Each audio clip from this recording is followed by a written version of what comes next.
Buenas noches, amigos y amigas televidentes. Bienvenidos a Ecuador Elige 2017. Estamos en nuestro segundo programa en vivo con un nuevo candidato a las próximas elecciones presidenciales. ¿Qué tal, Carlos Luis? Muy bien, buenas noches, Rocío, amigos televidentes. Efectivamente, hoy es el turno de un joven médico de profesión y político desde su nacimiento estudiantil. Impulsó la creación del movimiento Fuerza Compromiso Social, el cual lo designó candidato a la presidencia de la República. Efectivamente, hablamos del doctor Iván Espinel Molina, quien está dispuesto en esta hora de programa a contestar tanto las inquietudes ciudadanas que son grabadas desde exteriores, como nuestras preguntas en el set con temas relacionados, por supuesto, a sus propuestas de gobierno y a su vida política. Empezamos, amigos, Ecuador Elige 2017. Buenas noches, doctor Iván Espinel, gracias por estar aquí. Muy buenas noches, Carlos, muy buenas noches, Rocío, muy buenas noches a todos los televidentes. Un gusto y placer estar con ustedes. Un gusto saludarlo, gracias nuevamente por atender nuestra invitación, doctor Espinel. Una precisión antes de continuar con el programa. Para efectos de que usted pueda contestar la mayor cantidad de preguntas que se van a generar en este espacio, le pedimos por favor que exponga sus respuestas de una manera específica, directa, clara, sencilla y en el menor tiempo posible. Contamos con 40 segundos aproximadamente para cada intervención. Perfecto, muy bien. Y como siempre, doctor Espinel, arrancamos con un perfil de nuestro candidato para que se enteren nuestros televidentes. Excelente. Vamos a ver. Con 33 años de edad, Iván Espinel Molina es el más joven de los candidatos a la presidencia de la República. Nació en la provincia de Manabí, es médico de profesión y fue director provincial del Seguro Social. A pesar de que su familia forma parte de las filas de Alianza País, decidió formar su propio movimiento llamado Fuerza Compromiso Social. El plan de gobierno de Espinel propone aplicar nuevas reformas para el mejoramiento de los sistemas de salud y educación. Planea además aumentar la productividad con incentivos a la banca privada y al sector agrícola. A nivel político, propondrá la pena de muerte para delitos graves y leyes más severas para condenar los actos de corrupción.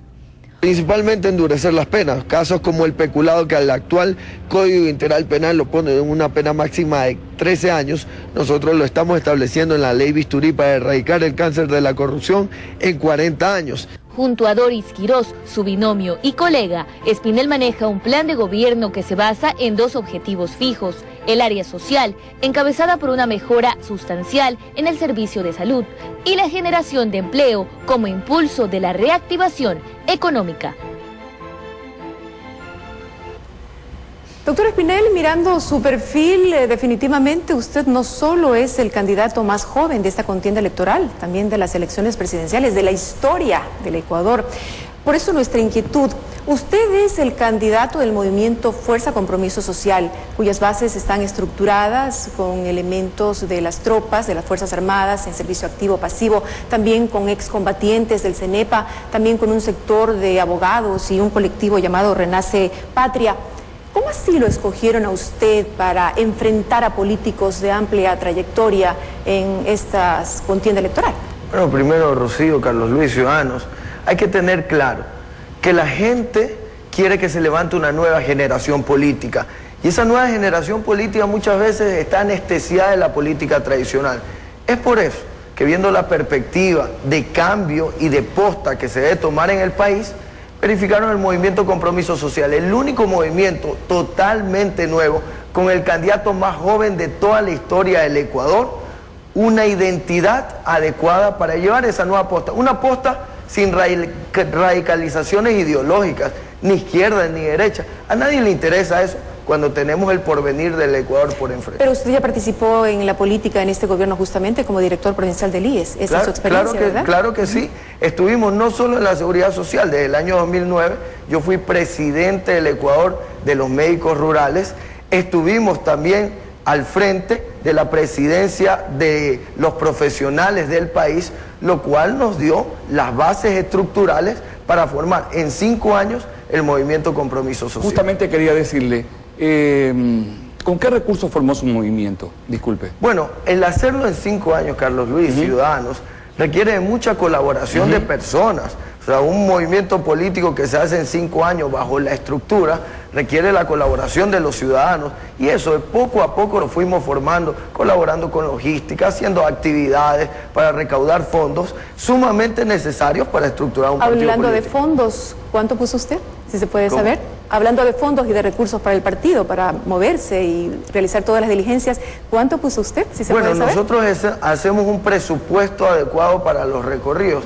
A nivel de la semana gastamos alrededor de $3.000, un grupo sumamente pequeño el que nos movemos, pero tenemos en todos los cantones, en todas las provincias, compañeros y militantes que nos financian cuando estamos dentro de su territorio. Doctor Espinel, usted juró como médico consagrar la vida al servicio de la humanidad, lo cual incluye un absoluto respeto a la vida desde su concepción. Entonces, ¿por qué proponer la pena de muerte? Bueno, en nuestros recorridos que lo hicimos a nivel nacional, recolectando las firmas, la ciudadanía saturada del alto índice delincuencial y de las violaciones a nuestros menores, nos dijo: Iván, proponga la pena de muerte para estos dos actos atroces.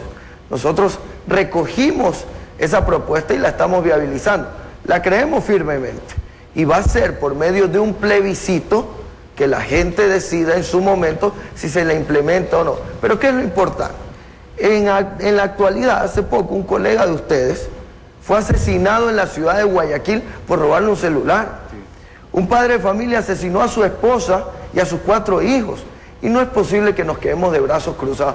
Esto es una medida disuasiva para quien quiera determinar cometer un acto atroz como este. ¿En qué tiempo de su mandato va a ser esta consulta popular o este plebiscito? ¿En qué tiempo de su mandato llegará a ser estipulamos posterior a un año, porque primero hay que denunciar a la Corte Interamericana de Derechos Humanos un proceso que se debe hacer previo a la consulta, cambiar también la estructura del modelo judicial. Pero ¿usted cree, doctor Espinel, que nosotros tenemos un sistema judicial preparado, maduro, como para que un juez pueda ordenar la muerte de alguien?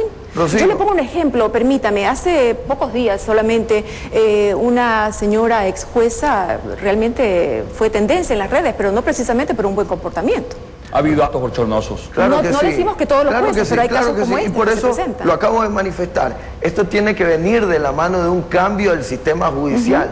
Pero en caso incluso de haber alguna duda, se aplica el principio de favorabilidad o indubio pro reo, que no aplica la pena máxima, sino la pena menor. Pero significativamente a todos. Nosotros no somos dictócratas, no consideramos la verdad por sobre todas las cosas que la tenemos. No, es el pueblo ecuatoriano que va a decidir en su momento si esto se implementa por medio de una consulta popular o no. Usted va a tener, disculpe Rocío, usted va a tener que reformar el Código Penal, por supuesto. ¿Quién lo está asesorando específicamente en temas legales? Bueno, hay un grupo de abogados jóvenes, un grupo connotado también con experiencia que se ha unificado al movimiento Compromiso Social para establecer. Y aparte tenemos jurisprudencia internacional que ya ha manifestado en estos temas la aplicación, por ejemplo, en diversos estados de Norteamérica lo ha hecho eficientemente. Lo que queremos es proteger la vida de la mayoría de ecuatorianos. No es justo que en la vuelta de la esquina de su casa, cogiendo un bus, lo encañonen por cualquier cosa y le quiten la vida. Vamos a revisar la primera pregunta ciudadana grabada en exteriores. Mi nombre es Carlos Andrade y soy de la ciudad de Durán. Doctor Iván Espinel, en su plan de gobierno plantea la creación de un grupo élite para la lucha exclusiva contra la delincuencia y el narcotráfico. ¿Está proponiendo un escuadrón de la muerte en pleno siglo XXI? En lo absoluto, muchas gracias por la pregunta. Este grupo especial, por ejemplo, actualmente la Secretaría de Inteligencia muchas veces se dedica a investigar a los políticos, a los grupos que hacen protestas. Debe determinarse para investigaciones delincuenciales específicas, y por eso es que este grupo policial específico de alto nivel de combate delincuencial va a tener inteligencia, peritaje necesario y gente especializada para combatir el crimen. Nosotros tenemos el GOE, tenemos el GIR. Sí, pero no son específicos en inteligencia para el GIR, sí, socorrer directamente a víctimas de delincuencia. Mire, tenemos ámbitos delincuenciales que no se descubren. Hay muertes que han quedado impunes, por favor, y no se hace absolutamente nada. Tenemos que ir más allá. Este grupo especial va a determinar mediante peritaje adecuado, mediante mecanismos internacionales, apoyo tecnológico, lo que debe pasar en el Ecuador para determinar esta base de crimen. ¿Le responde a la persona que le preguntó si se va a crear un escuadrón volante? Que fue la pregunta puntual de... Bueno, un escuadrón especial para combatir el crimen, claro que sí. Esto se lo va a exponer ante la ciudadanía, se lo va a socializar y se lo va a crear. La ley del talión no es una doctrina cristiana, doctor. Usted se denomina soldado de Cristo, ¿verdad? Claro que sí, yo soy cristiano. Evidentemente, en la misma, porque usted se refiere a las Sagradas Escrituras y no pretendo hacer de esto un dogma religioso, pero en la misma Escritura dice que el bienestar del ciudadano está al mando del gobierno del ciudadano, cosa que no tiene nada que ver con un ámbito religioso o de santidad. Lo que nosotros hacemos es precautelar el derecho a la vida de los ciudadanos, dando el respeto necesario y la seguridad específica para desarrollar su vida tranquilamente. En el caso de que usted sea el presidente de la República, sea favorecido con el voto de los ciudadanos y que tenga la pena de muerte en su gobierno, que se aplique ya pasando por todas las preguntas que haya que hacer, y que los ciudadanos escojan la pena de muerte, ¿usted ya ha pensado en qué forma sería? Tal vez con la silla eléctrica, tal vez una inyección letal o algo. Bueno, modernamente, esto se analizará después, pero modernamente se utiliza la inyección letal en muchos de los países, pero reitero, esto va a ser una decisión netamente democrática de los ciudadanos. Respetamos los que están en contra, los que estamos a favor, va a ser una decisión soberana del pueblo ecuatoriano. ¿En su gobierno las Fuerzas Armadas van a luchar contra la delincuencia? Claro que sí, y cada vez la visión moderna del gobierno debe ser que las Fuerzas Armadas intervengan más en el ambiente primario, interno del Estado, y no cuidando nuestras fronteras, porque debemos ir a un ámbito de paz internacional. Y va a haber una cooperación directa con la Policía Nacional para establecer un régimen de orden y de seguridad para todos los ciudadanos.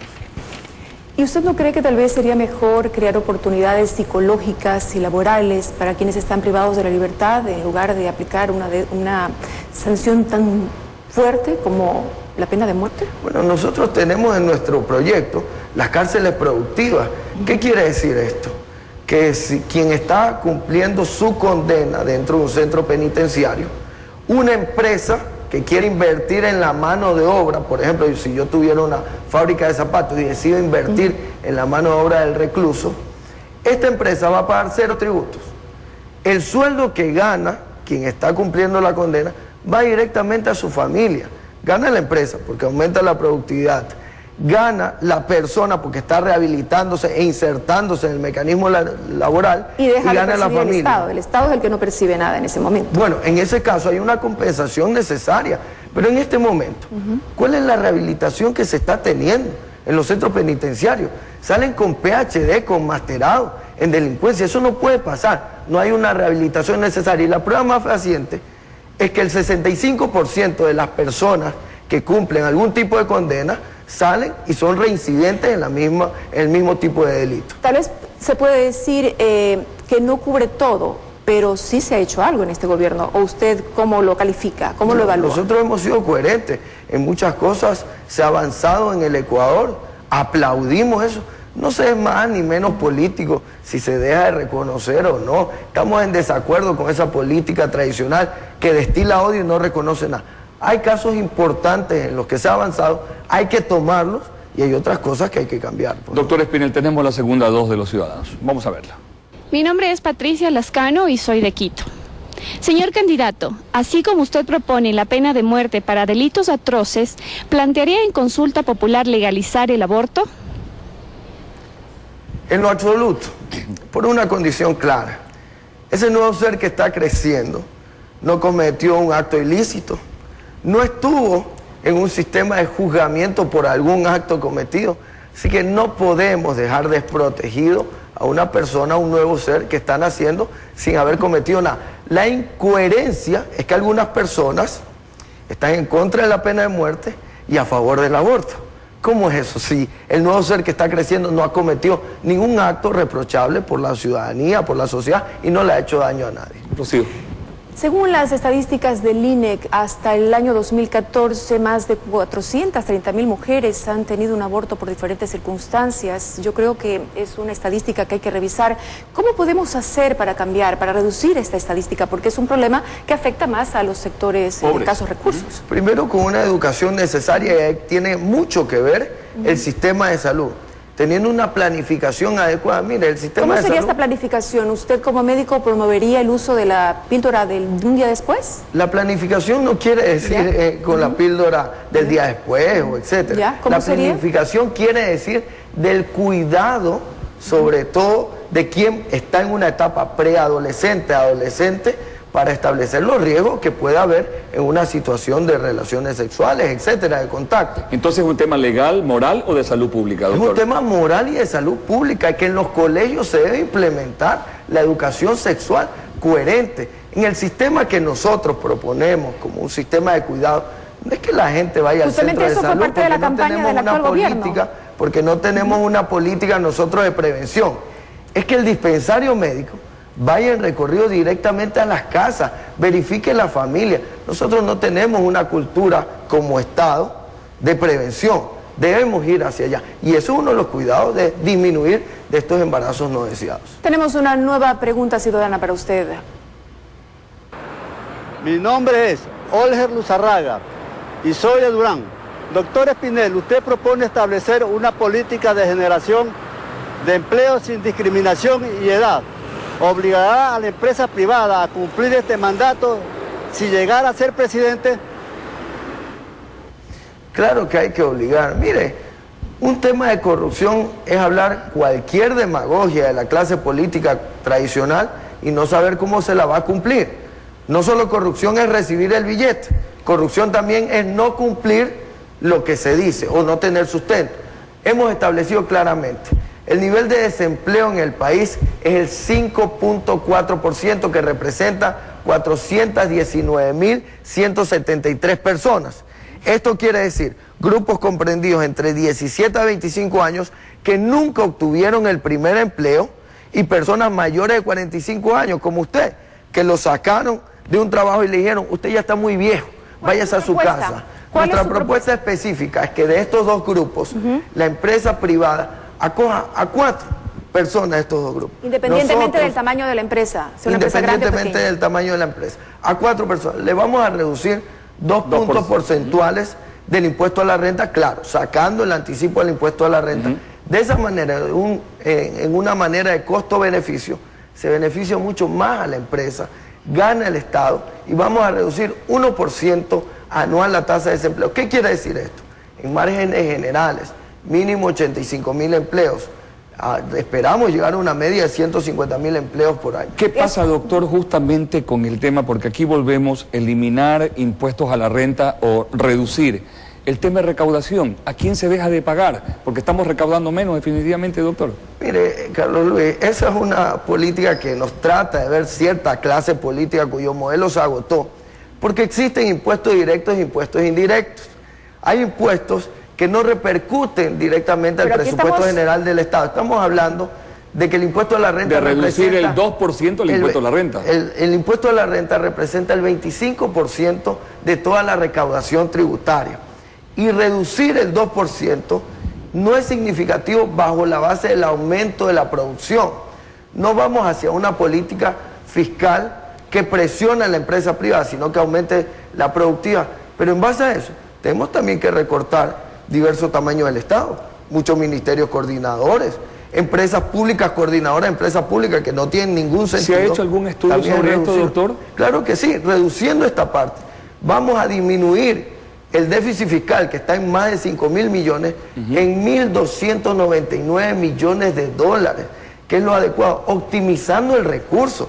Pero no podemos ser demagogos diciendo, no, es que si quitamos esta tasa impositiva, el Estado no puede tener más dinero. No se trata de eso. Doctor, se trata de establecer impuestos adecuados, pero aumentando la productividad de la empresa privada. Lo entendemos, pero ¿usted cree que esto es suficiente? Porque también hay un subempleo importante, el 19.4%. Del total de subempleadas, el 44.1% son asalariados y el 55.9% son independientes. Claro que sí, es que la tasa de subempleo son gente que no está formal, que tiene su trabajo esporádico. Por supuesto. Y que hay que formalizarlo de manera adecuada. Hay que ir directamente. Pero lo que más nos preocupa es la tasa de desempleo total, sobre todo de la PEA, de la población económicamente activa, que está cruzada de brazos, que no hace nada y que el Estado no le está dando las herramientas necesarias. En base a eso, doctor, ¿cuántas plazas de empleo va a cumplir usted? Mínimo, algunos dicen 800.000, otros dicen 1 millón. Por favor, de la manera que actualmente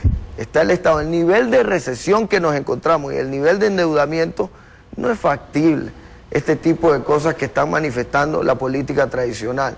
Nosotros hemos referido mínimo 85.000 empleos anuales. Esperamos llegar a una media de 150.000. ¿Con qué estrategias? ¿Con qué dinero? ¿En qué campos? Bueno, lo hemos manifestado, sectores? Rocío. En el campo, por ejemplo, industrial, en el campo agrícola, en diversos sectores. ¿En el campo del turismo también puede ser? Claro que sí, es una potencia. Incluso ya vamos a ver otra propuesta en donde nombramos ciertas zonas francas, donde se paga cero tasas impositivas, pero lo importante es ayudar a la empresa privada. Hay dos fuentes de generación de empleo. Por un lado el Estado y por otro lado la empresa privada. Así es. Si el Estado cae en una recesión por bajos índices de petróleo, por una recesión internacional, etcétera, tiene que tomar el mando la empresa privada, que es la principal que da el empleo a la ciudadanía. Pero una empresa privada que no tiene facilidades, que no tiene incentivos, no puede llegar a ningún lado. Bueno, Rocío, acabo de hablar de los incentivos del 2 puntos porcentuales menos del impuesto a la renta. Pregúntele a cualquier empresario si no le va a beneficiar. Pero yo insisto en mi pregunta, ¿será eso suficiente? Claro que sí, nunca es suficiente, pero para el momento, para la tasa de desempleo y para disminuirla, claro que sí. Hay algunos que dicen, no va a existir en Ecuador gente desempleada. Eso también es demagogia. Claro. En ningún país del mundo pasa eso. Lo que queremos es reducir al máximo posible, de acuerdo a las condiciones del Ecuador, esa tasa de desempleo. Tenemos otra pregunta ciudadana, escuchemos. Mi nombre es Rosa Urbano, soy de la provincia Bolívar. Señor candidato, somos casi 4 millones de ecuatorianos los que vivimos del subempleo. Se nos hace muy difícil afiliarnos al IES. ¿Qué propuesta tiene a nuestro favor? Bueno, como lo hemos manifestado, la idea es regularizar a mucha gente que está en el subempleo por los trabajos esporádicos. Bueno, y también existe la afiliación independiente, que es necesaria y es efectiva para cualquier persona que percibe un monto mínimo de ingreso mensual. Eso ya estaba implementado. Doctor, sí, ya está implementado. Doctor, ¿usted va a cumplir entonces con el seguro social? ¿Va a pagar la deuda que está pendiente y también va a devolver el 40% entonces? No solo pagar la deuda, hay que hacer un estudio actuarial necesario para verificar si ese aporte que se pagaba sobre el 40%, que alrededor son 1.000 millones de dólares anuales, es efectivo para la seguridad social o no. ¿De qué manera? Lo peor que se ha hecho en lo actual, decirle que el Estado garantizará las pensiones en algún momento. Yo me pregunto algo, ciudadano, ¿cómo firmarle un cheque en blanco y decirle, sabes que cuando necesites el recurso, tócame la puerta y yo te lo voy a dar? Y si mañana son 10.000 millones de dólares, eso también es corrupción, no estar de acuerdo con las políticas necesarias de la seguridad social para sustentarla de manera eficiente en su momento. Retomando la pregunta de la dama, ¿implantaría usted para los desempleados y subempleados del país algún aporte preferencial para que se afilen al IES? ¿Acaso un subsidio como el de la policía, por ejemplo? Bueno, ya hay un el de los campesinos, perdón. Más bien, pretendemos regularizarlo para que sea autosustentable el aporte, como un aporte independiente. No queremos un Estado más aditativo, queremos un Estado que dé las herramientas para que cada ciudadano sea autosustentable en sus aportes y en su vida en general. ¿Dará autonomía usted al directorio del Seguro Social? Es evidente, Carlos Luis, ciudadano, la Constitución ya faculta al Instituto Ecuatoriano de Seguridad Social para manejarse independientemente. Lo que pasa es que los gobiernos de turno han utilizado la seguridad social muchas veces como caja chica. Eso tampoco lo vamos a permitir.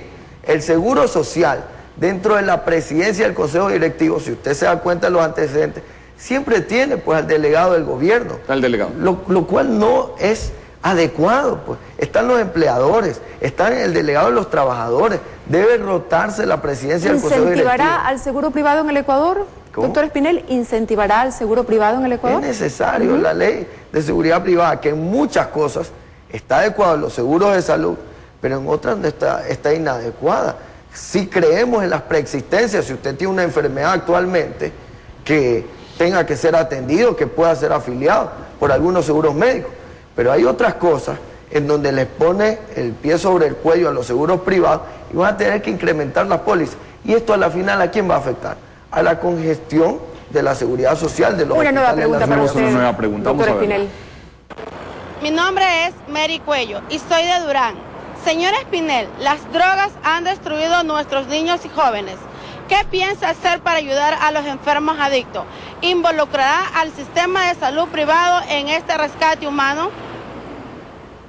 Muchas gracias por la pregunta. Es tremendamente importante esto, porque otro mecanismo de corrupción y no hacer nada, eso que no explica nada, la política tradicional esa que ya fue, y el presente estancado, actual, cuyo modelo del país se le escapó, es hacer una tabla.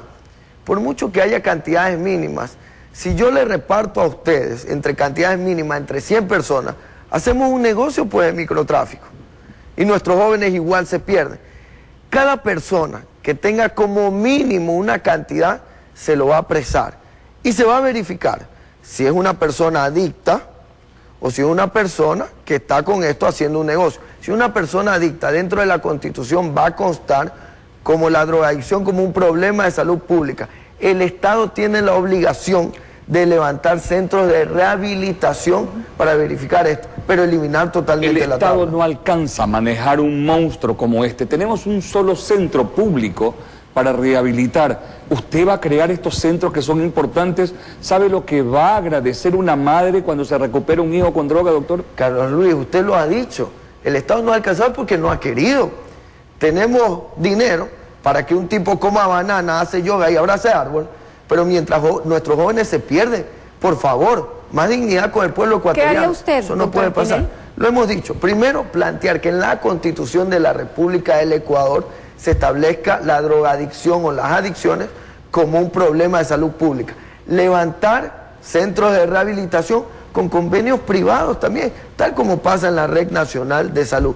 De esta manera, incluso si alguien perdió la matrícula a la escuela, al colegio, por este tipo de drogadicción, de adicciones, va a cumplir dentro del centro de rehabilitación su educación regular. Posteriormente a su recuperación, se va a insertar de nuevo en el ¿Mantendrá sistema. usted esa tabla de posesión de droga, doctor Espinel? No, la vamos a eliminar totalmente. No tiene por qué haber ninguna tabla. Ok, muy bien. Vamos a una pregunta más ciudadana. Vamos a la pregunta número 6. Mi nombre es Ana María Chávez, soy de Quito y estudiante de la Católica. Quisiera preguntarle, señor Espinel, usted propone la ley del bisturí para los casos de corrupción.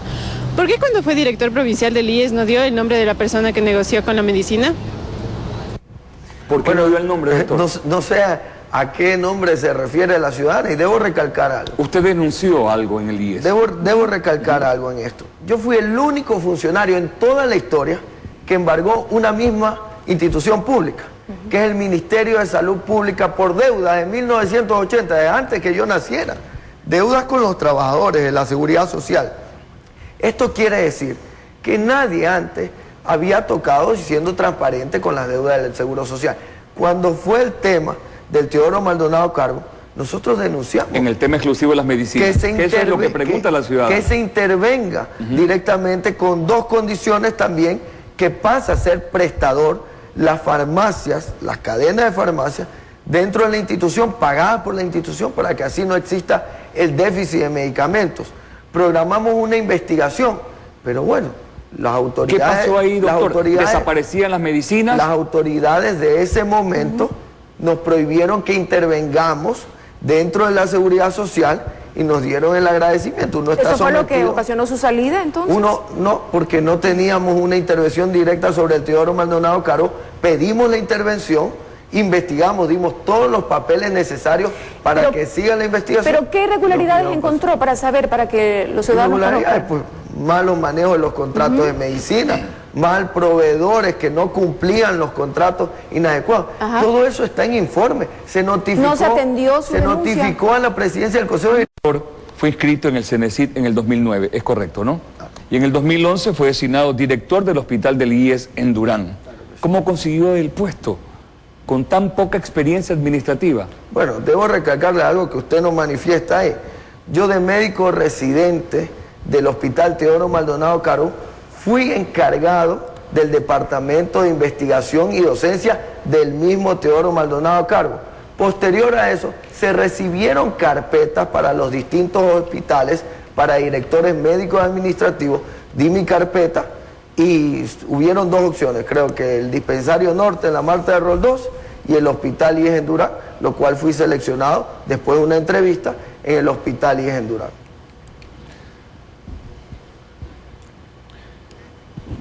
Usted es primo de varios funcionarios del actual gobierno, aunque asegura que mantiene discrepancias políticas, lo hemos escuchado. ¿Eso no ha dañado en ningún momento el tema familiar interno? Para nada. Yo con mis primos Vinicio, Fernando, Alvarado, me manejo muy bien, tenemos una alta relación familiar, que probablemente en temas políticos ellos están en Alianza País, nosotros estamos en Compromiso Social, pero miren, ciudadanos, eso trata la política tradicional, diciendo que Iván Espinel es un títere de los Alvarados, inventando una supuesta familiaridad con Jorge Glass. A propósito de esa eso, situación ¿sí? Es porque yo, como nadie, he combatido la corrupción, y por eso la ley Bisturí, que preguntó la ciudadana, esta ley que nadie la ha propuesto, el único candidato a la presidencia de la República y el único movimiento totalmente nuevo que la ha propuesto. Vamos a hablar de eso más adelante. Mientras pero tanto, simplemente, ¿por qué no lo pregunta. propone? Solo para terminar esto.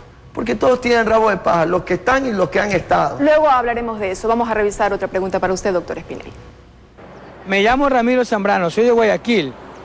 Señor Espinel, ¿qué es para usted la meritocracia y cómo piensa aplicarla en su gobierno para escoger a los ciudadanos más honestos en cargos públicos? Muchas gracias, qué interesante pregunta. También, lo hemos dicho y lo seguimos manteniendo. Usted se dará cuenta, ciudadanos, que si mañana llega cualquier partido político a la presidencia de la República, ¿a quién va a haber de ministro, de secretario de Estado? A los que anduvieron pues apoyando al movimiento, al partido político que llegó a la presidencia. Nosotros hemos establecido una norma firme, que todos los puestos públicos de alta importancia y de mediana importancia sean por concurso de méritos, para tener de ministros, de subsecretarios, a los mejores ecuatorianos y ecuatorianas, y a propósito, por mérito y por examen, no por reparto, no por decir que el PANA te apoyó. Eso no puede existir. por eso le en la política preguntamos, ecuatoriana. ¿qué funcionarios de este régimen coinciden con usted como para dejar su función en este cargo, en este gobierno, y acompañarlo a usted en su candidatura o en su gobierno? ¿Qué funcionarios de este régimen? ¿Sí? ¿Coinciden con ¿Del usted? actual régimen? Ajá. ¿Piensan igual que usted?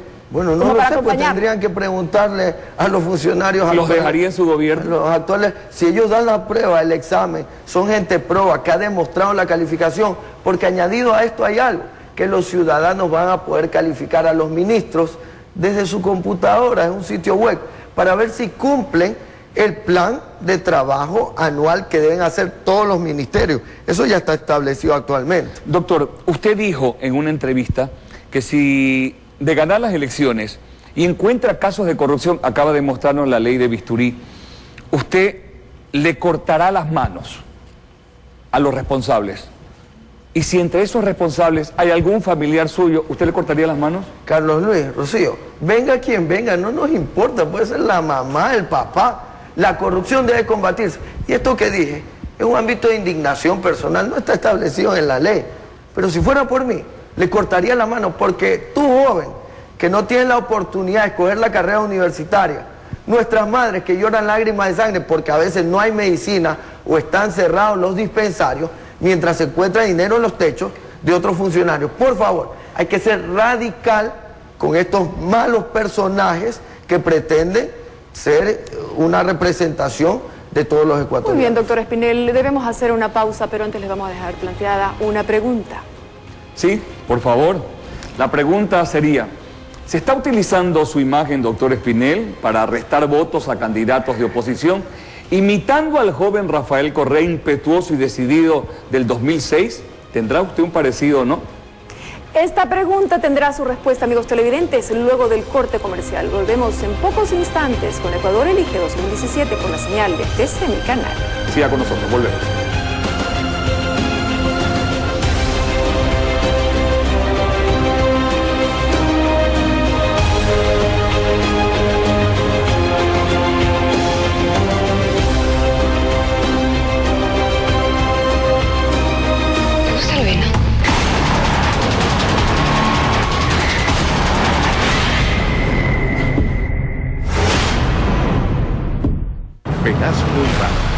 gran ausente. Yo no hago pacto con nadie.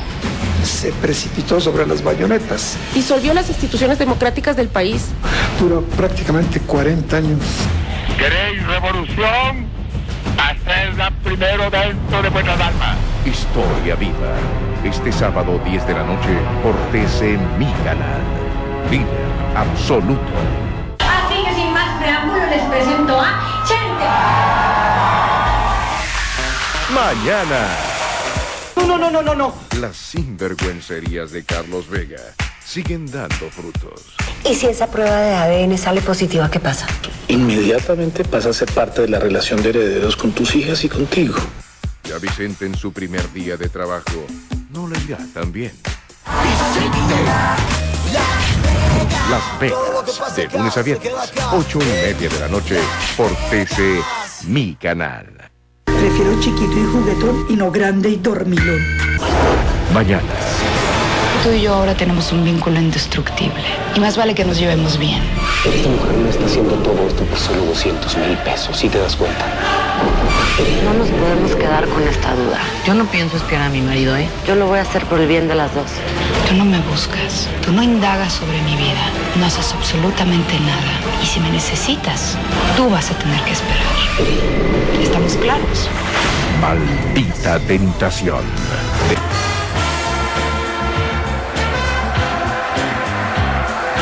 TC Mi Canal, líder absoluto.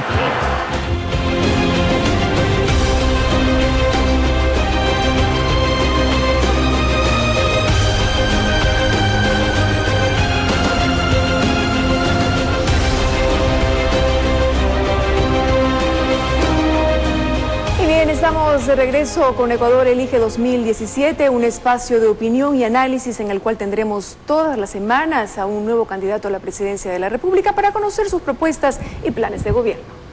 Hoy en este segundo programa tenemos como invitado al doctor Iván Espinel Molina, aspirante presidencial por el movimiento Fuerza Compromiso Social. Es el candidato más joven dentro de esta contienda electoral y de todas las elecciones presidenciales en la historia del Ecuador. Previo al corte le preguntábamos al doctor Espinel si se está utilizando su imagen en esta campaña para restar votos a los candidatos de oposición, imitando al joven Rafael Correa, impetuoso y decidido del 2006. Doctor Espinel, el país lo escucha. Carlos Luis, Rocío, ciudadanos, ¿sabe lo que pasa? Es que no entienden cómo una nueva generación política se está levantando. Es que no entiende la clase política tradicional, esa que ya fue, cómo es posible que alguien los ponga a temblar. Un peladito, como ellos nos dicen, bueno, este peladito le está dando lecciones técnicas, lecciones de ímpetu y de sentimiento patriótico por el Ecuador.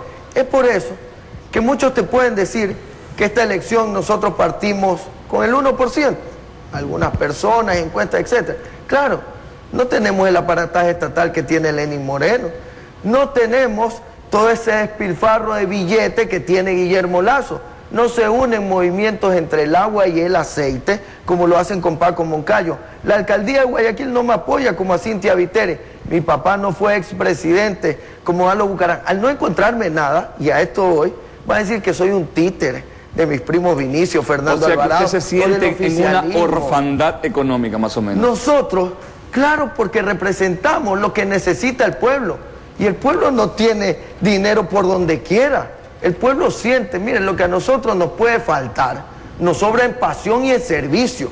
Y por eso estamos caducando a esa política tradicional que ya fue. Para decirle, esta es una lucha desmedida, donde muchos somos David, y pocos, lo de la política tradicional, los que te engañan, son los Goliat. Pero doctor el 19 Espinel, de febrero le vamos a dar una lección. Doctor Espinel, usted invitó a debatir al señor Guillermo Lasso sobre la eliminación de 14 impuestos, calificando de corrupta dicha propuesta.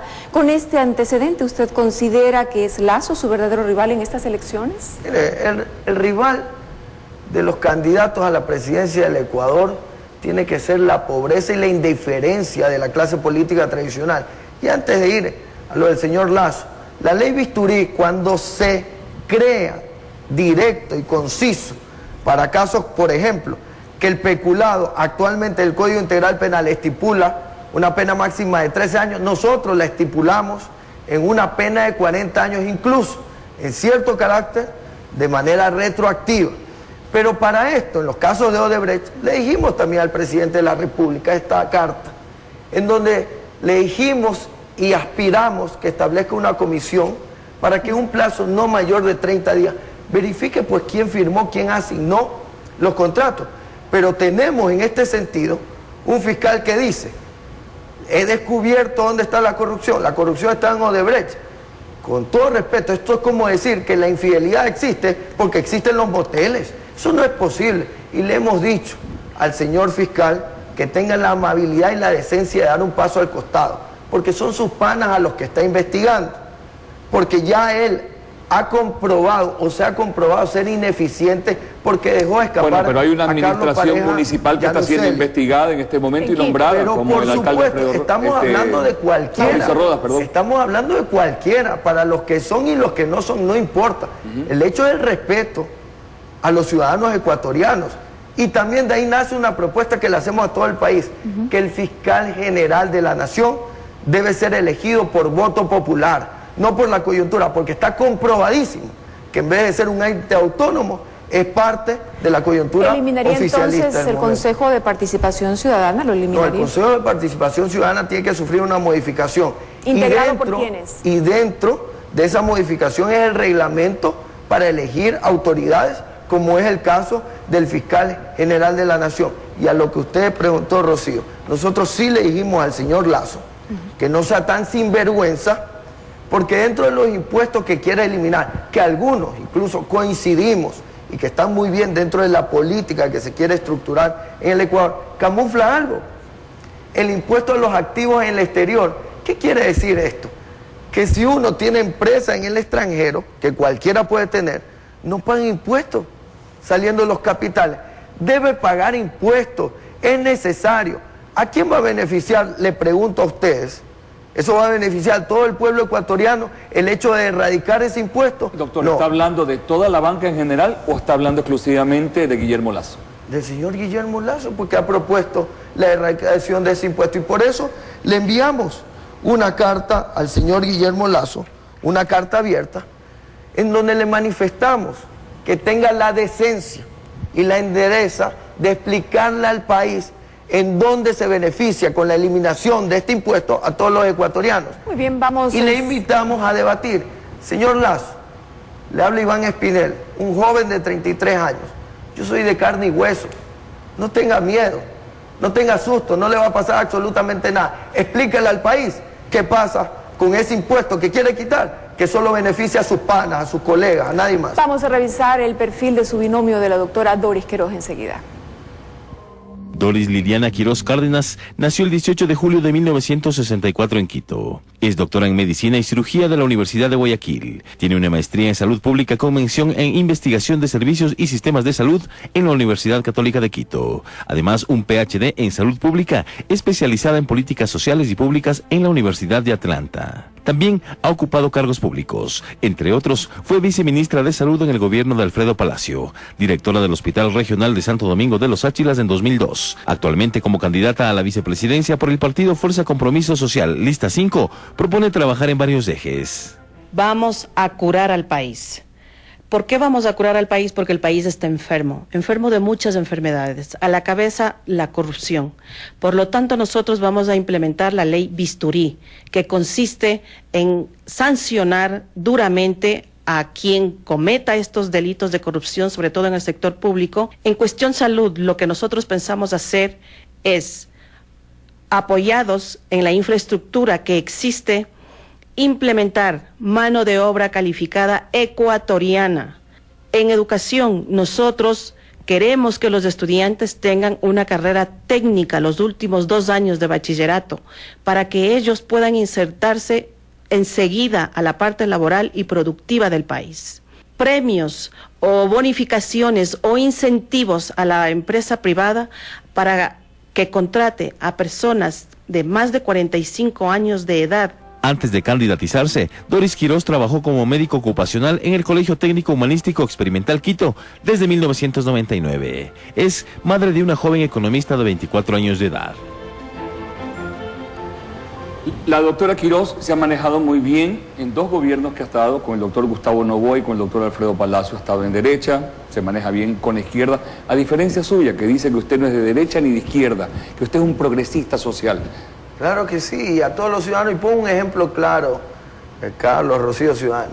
Si usted el día de mañana se queda sin empleo, y viene alguien y le dice, sabes que te ofrezco el empleo, pero yo soy de izquierda, ¿usted no lo va a aceptar? Si es una necesidad imperiosa que ocasionará el bienestar de su familia. Si viene alguien y le dice, yo le doy el empleo, soy de derecha. Cuando usted contrata a alguien en su empresa, no le pregunta si es gay, lesbiana, si es católico, ateo, evangélico. Aquí se debe proclamar el bienestar ciudadano. La filosofía escrita está muy linda, pero también cuando la ideología está en su casa y la crisis toca la puerta, la ideología se va por el excusado. Y ustedes saben que también se va por el excusado. Cintia Viteri, también el señor Andrés Páez, sabemos que estuvieron intentando conversar con la doctora Quirós para integrarla a sus filas. ¿Qué le ofreció usted? ¿Qué le dijo usted para que la convenza de ser su binomio? Ah, bueno, no sabía que habían conversado con ella, pero en todo caso tiene libertad. Lo refirió a su hermana. De conversar con cualquiera. Nosotros conversamos también con varios movimientos y partidos políticos, coincidiendo en ideas, algunas no, pero en todo caso fue una propuesta el momento de recolección de firmas. Ya teníamos, ella va a ser la encargada del área de salud y social. Nombres.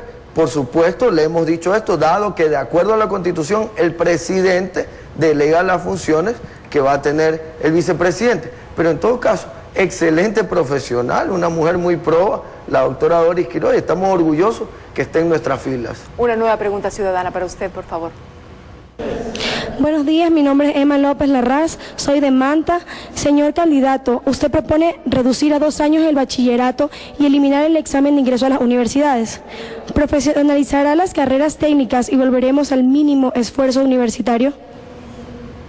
No se trata de eso, se trata adecuadamente de dar la libertad de quienes queremos escoger una carrera universitaria, podamos hacerlo. Desde que se implementó el examen del ENES, más del 21% de los jóvenes no pueden acceder a su carrera universitaria, hay un 21% de deserción. Esto quiere decir que se quedan de brazos cruzados. No hay fuentes de empleo, porque ya lo hemos establecido, la tasa de desempleo, no hay fuentes de emprendimiento. El 81% de las personas que quieren emprender no encuentran el financiamiento, el billete, ya lo vamos a explicar por qué. De esta manera vamos a obtener un trabajo adecuado, rápido, con las políticas de compensación tributaria y mano de obra calificada. Pero de otra manera, nadie puede hacer eficazmente y eficientemente algo que no ama. Definitivamente lo va a eliminar. A usted no lo pueden presionar para que tenga que estudiar una carrera que no quiere, por favor. Ese examen se va a mantener para las personas que quieren optar por una beca internacional pagada por el Estado. Pero de otra manera, los jóvenes van a poder escoger la carrera que ellos quieran. ¿Qué pasaría con las universidades de Yachay y también la Universidad de las Artes en su gobierno? Se tiene que mantener, por supuesto. Sí, un progreso importante para el país. Y una inversión importante también. Importante, claro que sí. Es más, nosotros vamos un paso más allá, precautelando que la investigación tiene que estar en todos los centros universitarios.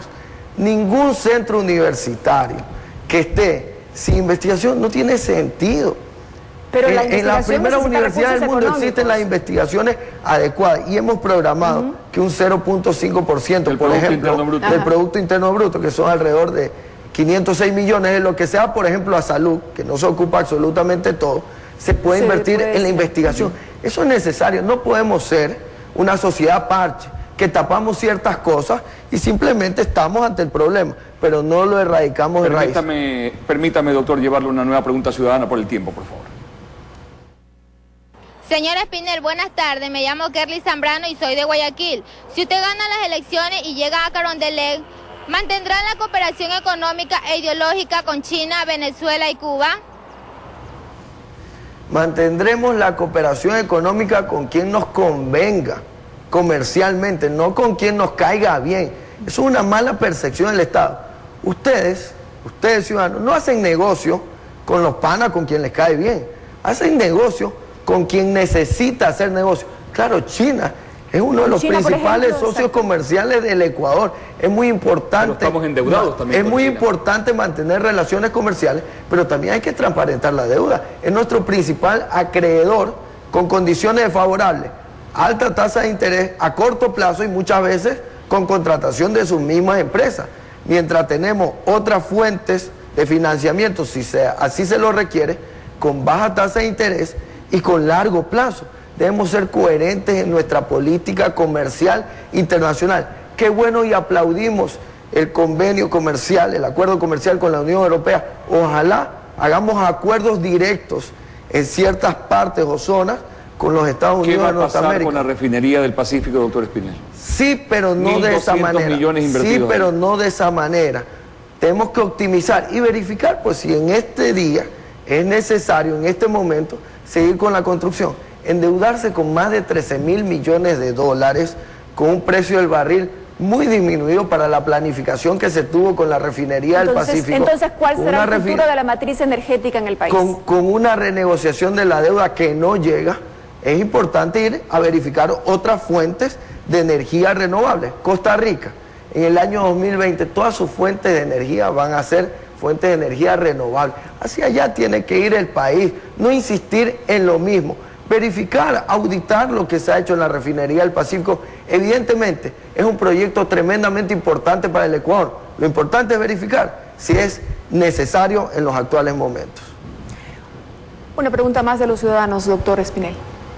Mi nombre es Brian Curay, soy de Quito. Mi pregunta para el señor Espinel es, ¿cómo va a atraer a las empresas extranjeras para que inviertan en Ecuador? Algo muy importante, ya que nuestra inversión no pasa ya de los 600 millones de dólares, mientras países como Colombia, como Perú, tienen cifras mucho más altas. Esto quiere decir, primero, eliminar el impuesto a la salida de divisas, que en vez de pensar que se salen dineros al exterior y evitarlo, evita el ingreso, porque ningún empresario quiere invertir de esa manera. De otra manera, tener estabilidad tributaria. Hemos tenido más de 23 reformas tributarias en todo este tiempo. Reglas claras y condiciones claras para la inversión extranjera. Y también en zonas, por ejemplo, damnificadas por el terremoto, dar años de compensación tributaria. O sea, dar años de gracia, de 2 a 3 años en ciertos casos, porque es necesario la reactivación económica de esas fuentes de ingresos. Va a trabajar con el Fondo Monetario Mundial, con el Banco Mundial. Recuerde que ellos ponen también las condiciones. ¿Va a trabajar con el Fondo Monetario? El Fondo Monetario Internacional al que usted se refiere, las condiciones o las cartas de intención que se han firmado en los gobiernos, también ha sido porque hemos sido sometidos por propia intención de algunos funcionarios de los gobiernos de turno. Pero si nosotros negociamos de manera clara, eficaz y no nos sometemos a esas condiciones, podemos llegar a diferentes acuerdos. Pero lo peor es, por ejemplo, llegar a endeudamiento con países como la China, poniéndonos, diciendo, no, ustedes tienen que contratar empresas chinas también con esa condición. Eso también es antipatriótico. ¿Cree conveniente abrir el país a bancos extranjeros? ¿Hay suficiente mercado para eso, doctor? Nosotros lo proponemos por una base específica. ¿Pero hay mercado para eso? Claro que sí. Si usted va a obtener un crédito, por ejemplo, un candidato que sale de la banca tiene una tasa de interés para créditos hipotecarios alrededor del 11%. Bancos latinoamericanos tienen una tasa de interés para el mismo crédito del 4%. De esta manera establecemos un ámbito, un ambiente de competitividad financiera adecuada. Así el grupo directo no va a estar simplemente sometido a las políticas financieras del propio núcleo, sino que va a tener que reducir esa tasa porque va a haber mayor competencia. Eso es lo necesario para el país. De igual manera, las utilidades del sistema financiero en gran parte van a tener que ser invertidas en el mercado de valores. ¿Por qué digo esto? Hace poco mencioné que el 81% de quienes quieren emprender no tienen el financiamiento. Toque las puertas del banco. Si no tiene un historial crediticio, no le prestan la plata. De esta manera, al invertir en el mercado de valores, van a tener financiamiento en la bolsa de valores, gana el banco, gana el emprendedor y gana el sistema financiero. Tenemos otra pregunta ciudadana. Mi nombre es Mayra Candelario y soy del Cantón Yaguachi. Doctor Espinel, en la agricultura propone el uso de la investigación tecnológica para modernizarnos, pero no contamos con tecnología de punta ni inversión extranjera al respecto. ¿Cómo piensa mejorar la vida de los campesinos de nuestra patria? ¿Qué prioridad le va a dar al agro? Prioridad esencial como lo establecemos en nuestro plan de gobierno. Cuando uno va a curar a alguien, no hay una medida aislada o un medicamento aislado. Hay una receta, una prescripción que se debe cumplir. Lo hemos manifestado. La zonificación agrícola. ¿Qué es eso? ¿Qué es la zonificación agrícola? La zonificación agrícola son zonas productivas. Por ejemplo, si tenemos una zona arrocera y el Estado le da la tierra por medio de una ley de tierras adecuada, usted no va a sembrar a libre albedrío, por ejemplo, tomate, sandía. No, tiene que sembrar arroz. De esa manera vamos a hacer ciudades agrícolas que se van a especializar, ciudades tecnológicas, con un elemento añadido, con una innovación, que esto debe ir acompañado de carreras universitarias afines de los últimos años que se deben comprometer con el pequeño y mediano agricultor, productor, para darle la tecnología y el soporte técnico necesario. De esta manera, se compromete la academia, se compromete el Estado dando las herramientas y dando el crédito, y se compromete el pequeño y mediano agricultor sobresaliendo y tecnificando su área de producción, reactivando la economía agrícola. Hay un tema que se nos está escapando, ya estamos a punto de cerrar el programa. Usted está promoviendo el tema de los subcentros y centros abrir 24 horas. Definitivamente. Rapidito, ¿cómo es este tema? Usted hizo 2 pilotos, uno en Valdivia y uno en Marte del Rol 2. ¿Usted cree que puede funcionar en el país ese tema? Evidentemente tiene que funcionar, porque no sé a qué iluminado se le ocurrió que los dispensarios médicos tienen que estar cerrados a las 6 de la tarde. ¿No será por falta de presupuesto, doctor? Para nada, absoluto. Mire las contradicciones, y eso la política tradicional nos trata de meter. Se presta por el Seguro Social, por primera vez en la historia, 80 millones de dólares, un poco más, para la terminación de la construcción del Hospital de Los Seibos. ¿Por qué no abrimos directamente los dispensarios 24 horas, 7 días a la semana? Si está comprobado, no lo digo yo, lo dice la Organización Mundial de la Salud, que el 80% de las enfermedades nacen en el sistema primario. Si los abren a las 11, 12, 1 de la mañana, a nivel nacional. A nivel nacional, pero eso a nivel nacional los importante. Centros médicos. ¿Ha analizado cuánto costaría eso? Claro que sí, porque necesitamos que la infraestructura, y en casos muy especiales, los profesionales, los porque médicos. se tiene personal. Miren, nosotros abrimos la Marte del Rol 2 y el Valdivia con el mismo personal rotándolo, pero en caso de ser necesario, la inversión no va a pasar más allá. O sea, de su prioridad 20 va a ser lo millones de social. dólares. Su prioridad en su gobierno va a ser el área social, definitivamente. El área social, el área económica productiva, también el área de participación ciudadana. No podemos identificarnos. El Ecuador necesita una aposta política que tenga una visión distinta y que no se circunscriba en ciertas cosas que son no beneficiosas para el país. Doctor Espinel, siempre estamos terminando con palabras que necesitan definirse con una simple idea. Por ejemplo, médico, la respuesta profesional de la salud. ¿Está bien? Yo le voy a hacer 5 preguntas y Rocío termina con las preguntas restantes. Desempleo. El gran mal que afecta al Ecuador. Corrupción. El cáncer que hay que extirpar totalmente del país. Presidencia del Ecuador. Simplemente un bien para todos, para manejar adecuadamente y como se debe el país. Pena de muerte. Una medida disuasiva para que los criminales no actúen a libre albedrío. Barcelona. El equipo de mis amores, mi pasión. Aborto. Una medida tremendamente inequitativa y contra la vida de quienes precautelamos el bienestar de los ciudadanos. Chone. Mi tierra, mi amor, mi todo. Ecuatoriano. La pasión del servicio, ese espíritu que se levanta día a día por un progreso. Verónica. Mi esposa, mi amada, mi amor eterno. Bellaco. Gente que actúa independientemente de los beneficios y las necesidades populares. Las conclusiones y la decisión sobre la participación del doctor Iván Espinel Molina en el acontecer electoral rumbo a la presidencia de la República quedan en ustedes, amigos y amigas televidentes. De esta manera ponemos fin al segundo episodio de Ecuador Elige 2017. La próxima semana, el jueves 19 de enero a las 22 horas.